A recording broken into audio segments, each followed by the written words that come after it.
नमस्कार दोस्तों, स्वागत है आपका आज के मुख्य समाचारों में। जी हां दोस्तों, आपको यहां पर देखने को मिलेंगी सुबह से लेकर शाम तक की तमाम बड़ी खबरें, मुख्य समाचार, ब्रेकिंग न्यूज अपडेट्स के रूप में। तो दोस्तों, आप सभी लोगों से रिक्वेस्ट है, इस वीडियो को ज़्यादा से ज़्यादा लाइक और शेयर करें। तो दोस्तों, सीधे चलते हैं आज की पहली बड़ी खबर की ओर। गोरखनाथ मंदिर हमले के आरोपी मुर्तजा अब्बासी को लेकर यूपी पुलिस का बड़ा खुलासा, आईएसआईएस से जुड़े हैं तार। जी हां दोस्तों, गोरखनाथ मंदिर की सुरक्षा में तैनात पुलिसकर्मियों पर अचानक धारदार हथियार से हमला करने वाले मुर्तजा अब्बासी को लेकर यूपी पुलिस ने कई बड़े खुलासे किए हैं। अब्बासी से यूपी एटीएस ने पूछताछ की। मुर्तजा अब्बासी की कई सोशल मीडिया, बैंक खातों का लेन देन और ऑनलाइन वॉलेट की भी जांच की गई, जिसके बाद बताया गया कि वो आतंकी संगठन आईएसआईएस के लड़ाकों से संपर्क में था।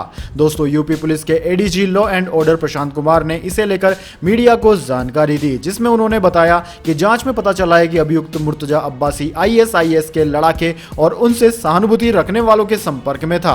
अभियुक्त 2014 में बेंगलुरु पुलिस द्वारा गिरफ्तार आईएसआईएस के प्रचारक करने वाले मेहंदी मसरूर विश्वास के संपर्क में था। उन्होंने आगे बताया कि आरोपी आतंकी संगठनों के कट्टरपंथी प्रचारकों और आतंकवाद को बढ़ावा देने वालों से प्रभावित था। मुर्तजा ने करीब 8.5 लाख भारतीय रुपए यूरोप और अमेरिका में आईएसआई संगठन के समर्थकों के माध्यम से आतंकवादी गतिविधियों के लिए भेजे थे।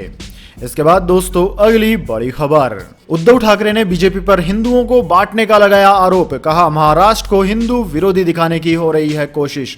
जी हां दोस्तों, महाराष्ट्र के मुख्यमंत्री उद्धव ठाकरे ने शनिवार को बीजेपी पर राज्य में हिंदुओं को बांटने का आरोप लगाया। कोंकण क्षेत्र और पश्चिम और उत्तरी महाराष्ट्र से शिवसैनिकों के जिला प्रमुखों को वर्चुअल माध्यम से संबोधित करते हुए ठाकरे ने यह टिप्पणी की। बीजेपी का नाम लिए बगैर ठाकरे ने आरोप लगाया कि वह महाराष्ट्र को हिंदू विरोधी के रूप में चित्रित करने की कोशिश कर रही है, जैसे उसने गैर बीजेपी शासित राज्य पश्चिम बंगाल और केरल में किया। जब से शिवसेना ने एनसीपी और कांग्रेस के साथ हाथ मिलाकर महाराष्ट्र में सरकार बनाई है, तब से बीजेपी लगातार हिंदुत्व के मुद्दे पर अपनी पूर्व सहयोगी शिवसेना को निशाना बनाती आ रही है। दोस्तों, ठाकरे ने आरोप लगाया कि हम हमेशा कहते हैं कि महाराष्ट्र दिशा दिखाता है, हम महाराष्ट्र को फिर से दिशा दिखानी चाहिए। यह महाराष्ट्र में हिंदुओं और मराठों और गैर मराठियों को विभाजित करने की बीजेपी की साजिश है। ठाकरे ने कहा कि अगर शिवसेना पर इसी तरह राजनीतिक हमले होते रहे तो पार्टी इस पर जवाबी कार्यवाही करेगी। इसके बाद दोस्तों, अगली बड़ी खबर। पटियाला हिंसा में एक्शन, 25 लोगों के खिलाफ 6 एफआईआर, 3 गिरफ्तार। आईजी बोले बरजिंदर परवान मास्टरमाइंड, पूरी साजिश रचकर हिंसा की गई। जी हां दोस्तों, पटियाला हिंसा के मामले में पुलिस ने कार्यवाही शुरू कर दी है। पटियाला रेंज के नए आईजी मुखविंदर सिंह छिन्ना ने बताया कि इस मामले में पुलिस ने 6 एफआईआर दर्ज की है, जिनमें 25 लोगों को नामजद किया गया है। इनमें से हरीश सिंगला, कुलदीप सिंह और दलजीत सिंह को गिरफ्तार कर लिया गया है। उन्होंने इस पूरी हिंसा का मास्टरमाइंड सिख कट्टरपंथी बरजिंदर परवान को बताया। दोस्तों, परवान के खिलाफ भी पुलिस ने केस दर्ज किया है। उसका क्रिमिनल बैकग्राउंड है, उसके खिलाफ 4 केस दर्ज हैं, वह अरेस्ट भी हुआ है और फिर जमानत पर आ गया। उसकी गिरफ्तारी के बाद पूरी साजिश का पर्दाफाश होगा। उसे पकड़ने के लिए लगातार रेड की जा रही है। इसके अलावा खालिस्तान विरोधी मार्च निकालने वाले हरीश सिंगला को भी रिमांड पर लेकर पूछताछ की जा रही है। वहीं दोस्तों, पुलिस ने हिंदू संगठनों को रोष मार्च न निकालने के लिए मना लिया है। एसएसपी नानक सिंह से बातचीत के बाद हिंदू संगठनों ने धरना खत्म कर दिया। हिंदू संगठनों ने मंदिर पर हमला करने वालों की गिरफ्तारी के लिए पुलिस को 48 घंटे का अल्टीमेटम दिया है। हालात सुधरने के बाद 4:30 बजे ही पटियाला में इंटरनेट और एसएमएस सेवा बहाल कर दी गई। इसके बाद दोस्तों, अगली बड़ी खबर। बिजली संकट को लेकर विपक्ष के निशाने पर सरकार, राहुल गांधी ने कहा इस नाकामी का दोष नेहरू जी को देंगे क्या। जी हां दोस्तों, देश में गर्मी लगातार पिछले रिकॉर्ड तोड़ रही है और इसी बीच बिजली संकट भी पैदा हो गया है। देश के कई इलाकों में कोयले की कमी से बिजली कटौती शुरू हो चुकी है। कई घंटों तक बिजली की कटौती की जा रही है। फिलहाल सरकार के पास इस संकट का कोई समाधान नहीं दिख रहा है। इसी बीच विपक्षी दलों ने भी मोदी सरकार को घेरना शुरू कर दिया है। दोस्तों, कांग्रेस नेता राहुल गांधी ने इसे सरकार की नाकामी करार दिया है। पूर्व कांग्रेस अध्यक्ष और मौजूदा सांसद राहुल गांधी ने ट्विटर के जरिए बिजली कटौती का मुद्दा उठाया। बिजली संकट का जिक्र कर उन्होंने कहा कि प्रधानमंत्री जी के वादों और इरादों के बीच तार तो हमेशा से ही कटा हुआ था। मोदी जी, इस बिजली संकट में आप अपनी नाकामयाबी के लिए किसे दोष देंगे? नेहरू जी को, राज्य सरकार को, या फिर जनता को? इस तरह से राहुल गांधी ने प्रधानमंत्री मोदी पर तंज कसा। इसके अलावा उन्होंने ट्वीट के साथ प्रधानमंत्री मोदी का एक पुराना ट्वीट भी शेयर किया। ये वीडियो 2015 का है, जिसमें प्रधानमंत्री मोदी कहते दिख रहे हैं कि 2022 तक देश की आजादी के 75 साल होंगे तो दूर सुदूर गांव रहने वाले लोगों को बिजली मुहैया करा देंगे। इसके बाद 2017 के दूसरे वीडियो क्लिप में पीएम मोदी कह रहे हैं कि देश बिजली संकट को पीछे छोड़कर अब बिजली सरप्लस हो रहा है। इसके बाद दोस्तों अगली बड़ी खबर, ईडी का चीनी कंपनियों पर शिकंजा। स्मार्टफोन बनाने वाली कंपनी शाओमी पर ईडी की छापेमारी, 5,551 करोड़ रुपए की रकम हुई जब्त। जी हां दोस्तों, स्मार्टफोन बनाने वाली चीनी कंपनी शाओमी पर परिवर्तन निर्देशालय यानी कि ईडी ने छापेमारी की कार्यवाही की है। इसके बेंगलुरु स्थित ऑफिस से ईडी ने 5,551 करोड़ रुपए की रकम जब्त की। कंपनी पर अपनी कमाई को गैरकानूनी तरीके से भारत से बाहर भेजने का आरोप है। कंपनी ने यह हेराफेरी इसी महीने फरवरी में की है, जिसके बाद यह कार्यवाही की गई। दोस्तों ईडी का कहना है कि टेक कंपनी रॉयल्टी के नाम पर इस तरह के बड़े अमाउंट की हेराफेरी चीन में मौजूद अपनी पेरेंट कंपनी के इशारे पर कर रही थी। इसे अमेरिका में मौजूद शाओमी ग्रुप कंपनी को भी भेजा गया। ईडी के मुताबिक शाओमी ने जिन 3 कंपनियों को पैसे भेजे हैं उनका शाओमी इंडिया से किसी तरह का बिजनेस रिलेशन नहीं है। एजेंसी ने बताया कि शाओमी ग्रुप ने इस फ्रॉड को छिपाने के लिए कई तरह की कहानियां और मुखौटे गढ़े। कंपनी का रॉयल्टी के नाम पर अपनी कमाई की रकम को भारत से बाहर भेजना फॉरेन एक्सचेंज मैनेजमेंट एक्ट के सेक्शन 4 को तोड़ता है। कंपनी ने भारत से बाहर भेजे पैसे भेजने को लेकर बैंक से भी झूठ बोला। कुछ महीने पहले ही FEMA के नियम को तोड़ने को लेकर शाओमी के global vice president Manu Jain की ईडी के सामने पेशी हुई थी। इसके बाद दोस्तों अगली बड़ी खबर, प्रधानमंत्री मोदी के समर्थन में 197 हस्तियों ने लिखा खुला पत्र, हिंसा पर राजनीति करने वालों को बेनकाब करने की गई मांग। जी हां दोस्तों, देश में हिंसा और उस पर पक्षपातपूर्ण राजनीति के मुद्दे को लेकर 8 रिटायर्ड जज, 97 अधिकारी और सेना के 92 पूर्व अफसर समेत 197 प्रमुख हस्तियों ने प्रधानमंत्री मोदी को खुला पत्र लिखा है। इनमें इन लोगों ने कहा कि देश में एक खास एजेंडे के तहत की जा रही पक्षपातपूर्ण राजनीति को स्वीकार नहीं किया जा सकता है। इसके लिए जरूरी है कि हिंसा पर राजनीति करने वाले लोगों को बेनकाब किया जाना चाहिए। इन 197 प्रमुख हस्तियों की ओर से लिखे गए इस लेटर को लेकर पहले 108 पूर्व नौकरशाह द्वारा लिखे गए पत्र का जवाब माना जा रहा है। इसके बाद दोस्तों अगली बड़ी खबर, MS धोनी फिर बने चेन्नई सुपर किंग्स के कप्तान। 20 टूर्नामेंट में रविंद्र जडेजा ने छोड़ दी कमान। जी हां दोस्तों, महेंद्र सिंह धोनी एक बार फिर से चेन्नई सुपर किंग्स यानी कि CSK के कप्तान बन गए हैं। दोस्तों रविंद्र जडेजा ने टूर्नामेंट के बीच में ही कप्तानी छोड़ने का फैसला लिया है और हर किसी को हैरान कर दिया। शनिवार को चेन्नई सुपर किंग्स ने एक प्रेस रिलीज जारी कर इसका ऐलान किया। यह तब हुआ जब चेन्नई सुपर किंग्स के लिए यह सीजन शानदार नहीं गया है और टीम टूर्नामेंट के से बाहर होने की कगार पर है। दोस्तों चेन्नई सुपर किंग्स ने शनिवार को जारी किए गए बयान में इसकी जानकारी दी। CSK ने अपने बयान में कहा कि रविंद्र जडेजा ने अपनी गेम पर फोकस करने के लिए MS धोनी से चेन्नई सुपर किंग्स की कमान संभालने की अपील की है। MS धोनी ने टीम के हित में ये अपील स्वीकार ली है और खुद कप्तानी संभालने का फैसला लिया है। दोस्तों आपकी जानकारी के लिए बता दें, चेन्नई सुपर किंग्स ने इस IPL से पहले ही रविंद्र जडेजा को कमान सौंपी थी। महेंद्र सिंह धोनी ने IPL शुरू होने से ठीक 2 दिन पहले कप्तानी छोड़ने का फैसला लिया था। इसके बाद दोस्तों अगली बड़ी खबर, भारतीय छात्रों को पाकिस्तान में मेडिकल की पढ़ाई नहीं करने की सलाह, NMC ने जारी किया नोटिस। जी हां दोस्तों, राष्ट्रीय चिकित्सा आयोग ने भारतीय छात्रों को पाकिस्तान के मेडिकल कॉलेजों में दाखिला नहीं लेने की सलाह दी है। विश्वविद्यालय अनुदान आयोग और अखिल भारतीय तकनीकी शिक्षा परिषद ने कुछ दिन पहले संयुक्त परामर्श के माध्यम से भारतीय छात्रों से पाकिस्तान में किसी भी कॉलेज या शैक्षणिक संस्थान में खुद को नामांकित नहीं करने का आग्रह किया था, जिसके बाद NMC द्वारा सार्वजनिक नोटिस जारी किया गया है। UGC और AICTI के परामर्श में कहा गया था कि यदि छात्र ऐसा करने में विफल रहे तो वे इस देश में नौकरी खोजने या उच्च शिक्षा प्राप्त करने के पात्र नहीं होंगे। दोस्तों पिछली 29 अप्रैल को जारी नोटिस में कहा गया है कि सभी संबंधित लोगों को सलाह दी जाती है कि वे चिकित्सा शिक्षा के लिए पाकिस्तान की यात्रा न करें। इसके बाद दोस्तों अगली बड़ी खबर, सांसद नवनीत राणा और उनके पति को फिलहाल कोर्ट से नहीं मिली राहत, जमानत पर सोमवार को आएगा फैसला। जी हां दोस्तों, मुंबई में हनुमान चालीसा विवाद को लेकर गिरफ्तार हुई निर्दलीय सांसद नवनीत राणा और उनके पति रवि राणा को फिलहाल कोर्ट से राहत नहीं मिली है। कोर्ट ने दोनों की जमानत याचिका पर सुनवाई कर फैसला सुरक्षित रख लिया है, जिसके बाद अब सोमवार को फैसला सुनाया जाएगा। दरअसल दोस्तों, नवनीत राणा की गिरफ्तारी के बाद कोर्ट ने उन्हें 14 दिन की न्यायिक हिरासत में भेजा था, तभी से ये दंपति जेल में है। जमानत याचिका पर सुनवाई के दौरान करीब 2.5 घंटे तक दोनों पक्षों के वकीलों ने अपनी दलीलें रखी। इससे पहले सांसद नवनीत राणा ने ऐलान किया था कि वो सीएम उद्धव ठाकरे के घर मातोश्री के बाहर हनुमान चालीसा का पाठ करेगी। इसके बाद शिवसेना के सैकड़ों कार्यकर्ताओं ने नवनीत राणा के खिलाफ प्रदर्शन किया था, जिसके बाद राणा ने हनुमान चालीसा पढ़ने का प्लान रद्द कर दिया था, लेकिन पुलिस ने उन्हें गिरफ्तार कर लिया।